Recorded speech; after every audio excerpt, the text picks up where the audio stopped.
Hey there and welcome back to Rimworld. My name is Pete and today we complete another episode of Rimworld Odyssey, still in the Scarlands with the non-violent Bryan, member of the spacefaring Stars of Som and his colossus toad Heaser. Last time we left off after failing to recruit a new colonist with the Somnari Skyfire ritual, but with the help of the local wildlife, we at least managed to kill off our first raid, and later used a group of traders to get rid of several swarms of insects inhabiting the ruins around us. Also, speaking of wildlife, from those traders we purchased 2 chickens, and we were later joined by 3 goats. The chickens have also already laid eggs, so we have 2 chicks now, but we haven't named them yet, and I don't know if we will.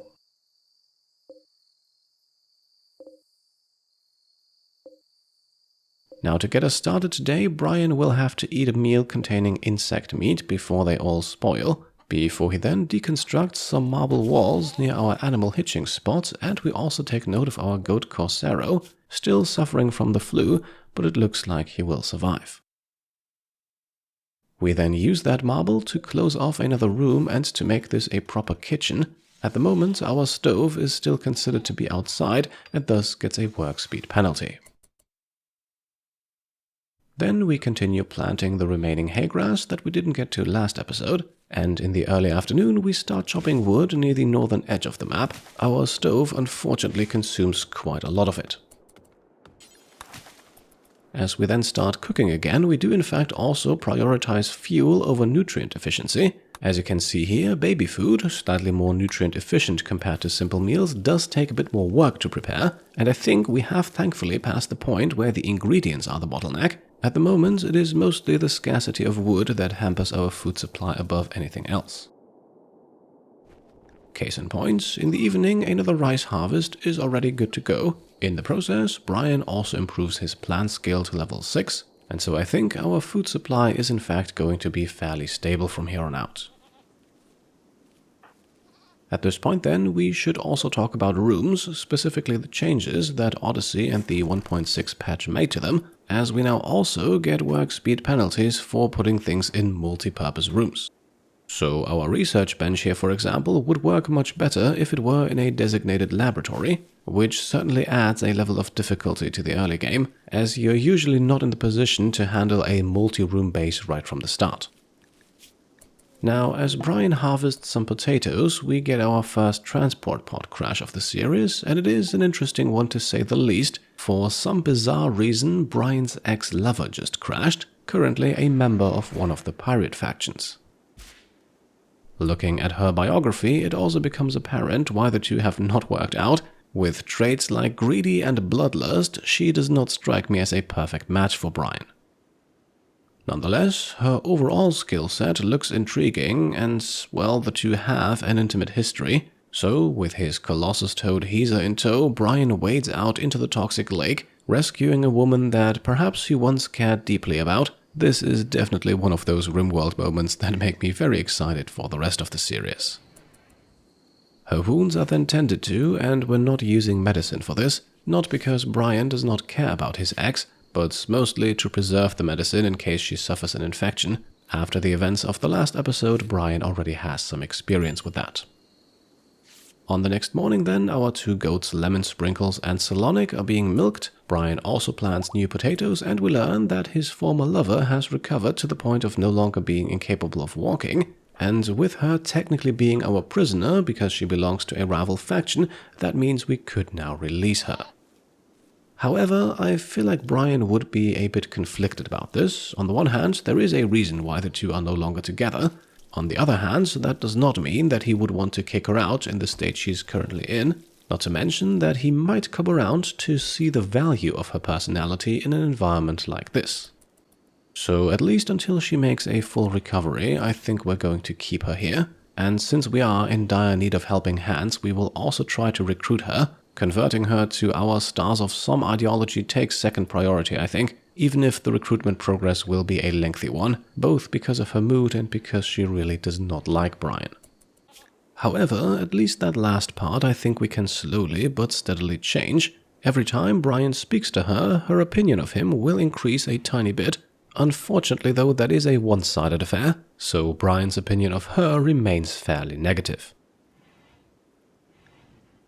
Once again then, we are slowly starting to run out of food, so let's chop some wood in the late afternoon. With 2 mouths to feed now, we need even more of it. At this point, let us also talk about this quest we received last episode to rescue this aptly named Itakin. And while his name and xenotype are just too perfect not to attempt this, as long as we only have control of Bryan, who is incapable of violence, I just see no way of doing this.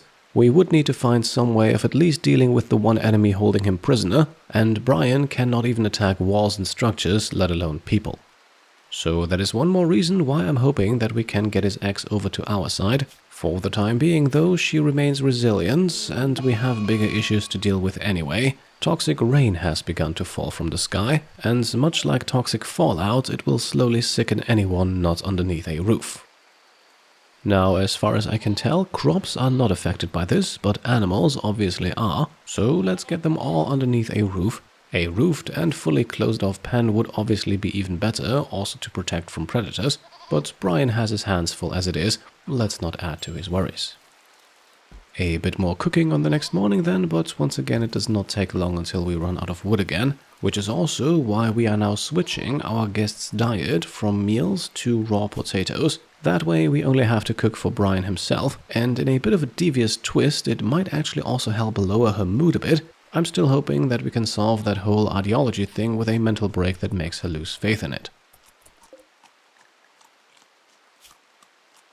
As Bryan then feeds his animals with fresh new kibble, we are met with devastating news. Bryan has developed organ decay in his lung, and if we don't find a replacement within the next 60 days, he could lose it forever. This is definitely upping the stakes a bit, because well before those 60 days are over, we are going to notice this. Already, Bryan is experiencing a little pain, which in turn will bring his mood down, and it's only going to get worse. Still, not much we can do at the moment. Instead, let's talk about research, where I think we need to cut our losses with complex furniture. Having more comfortable beds and chairs won't make survival any easier and also won't help us get away from this place any sooner. Instead, what would help us the most at the moment would be pemmican, tree sowing and electricity.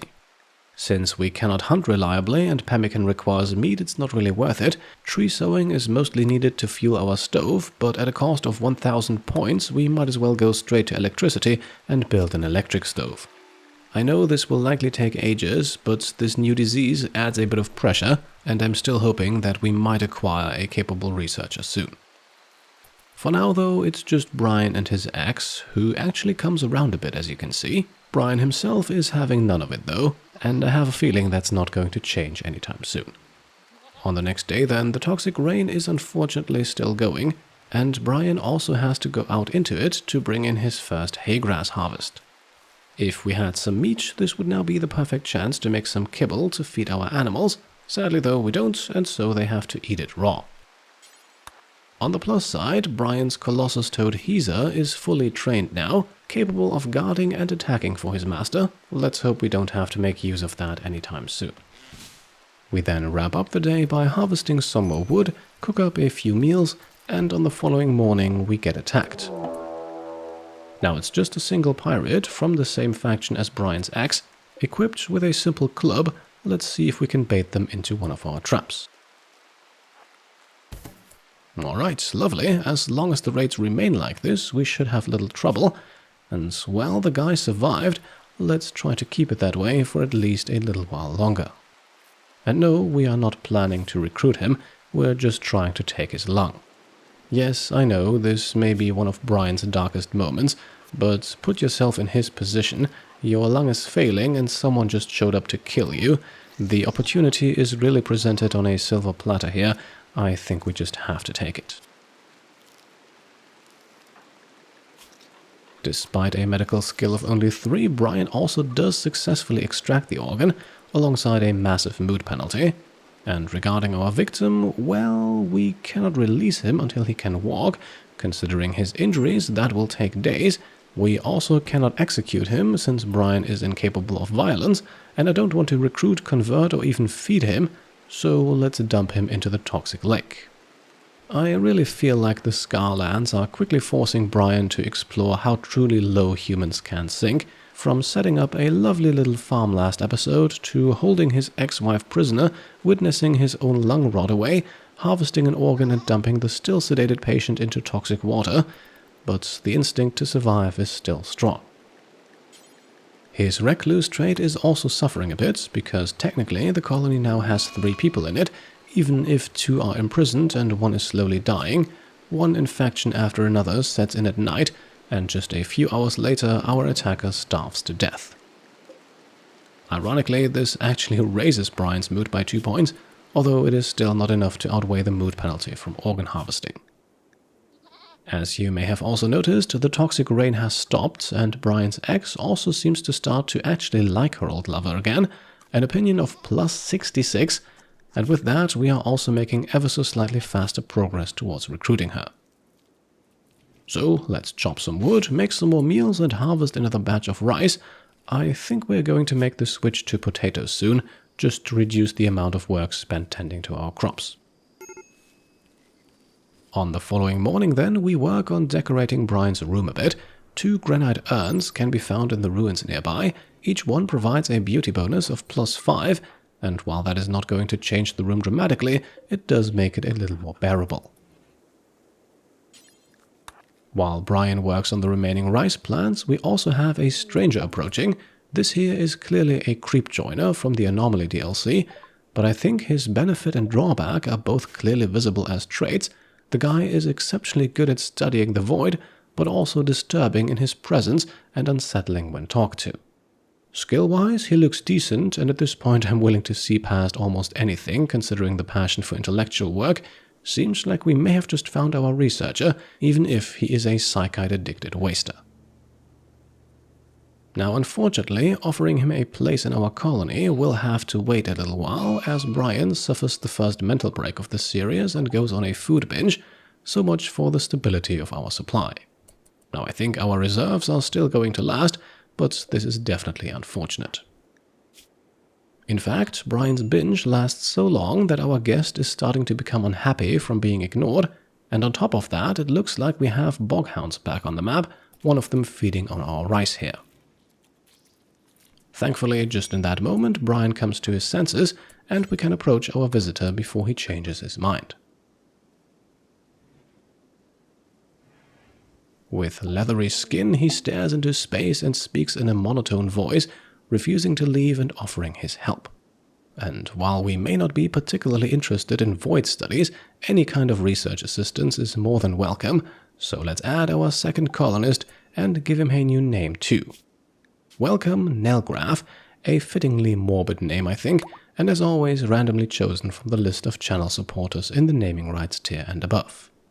And I have to say, he fits in nicely. With passions for research, doctoring and plant work, we might even make him our cook, but let's not get too ahead of ourselves.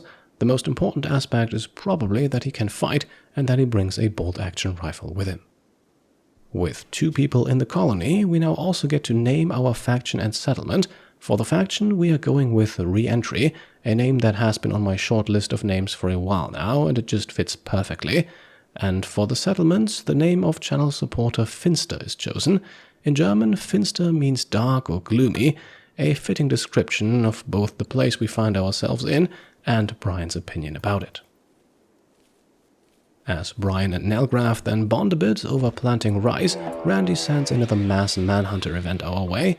This time the local rat population has gone mad, and the first one is attacking pretty much immediately. Luckily, Colossus toad Heaser is able to intercept it and kills it in one swift bite. The other 2 rats arrive a few hours later after making their way around the toxic lake, and once again Heaser takes them on, this time suffering a few injuries in the process, but definitely outmatching his opponents. Nelgraf quickly bandages Heaser's wounds and then starts researching, while Bryan puts some psychoid plants into the ground. Nelgraf's addiction is unfortunately a genetic condition, and thus we'll have to accommodate it if we want him to survive. After making a few more meals, we then also try hunting for the first time, with the help of a trap, that is. Nelgraf here only has a 0.4% chance of springing the trap, while a shot from this distance is guaranteed to hit the boghound.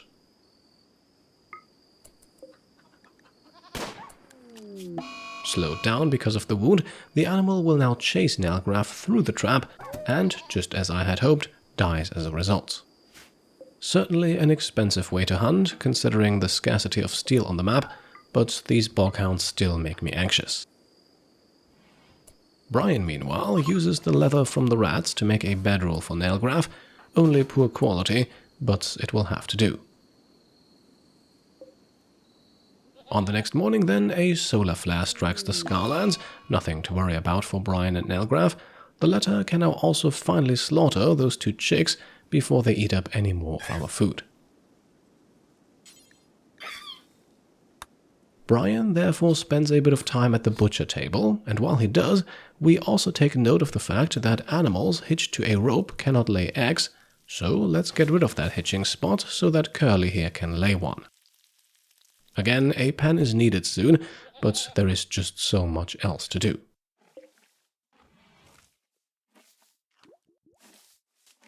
The animals are then swiftly roped back together shortly after, and Bryan begins making kibble. Yes, we're using precious rice for this, but I think we are producing more than we need at the moment, and I didn't mention it earlier, but Nelgraf also brought 10 packaged survival meals along with him, so we should be fine for a few days. Eventually then, another day comes to an end, and just as I was zooming out for the outro here, we get another transport pod crash. Inside, a 13-year-old space refugee. Too smart, greedy, and kind are her traits, with passions in animals, research, and melee. And how about we wrap up the episode with her as the question, should we take her in or not?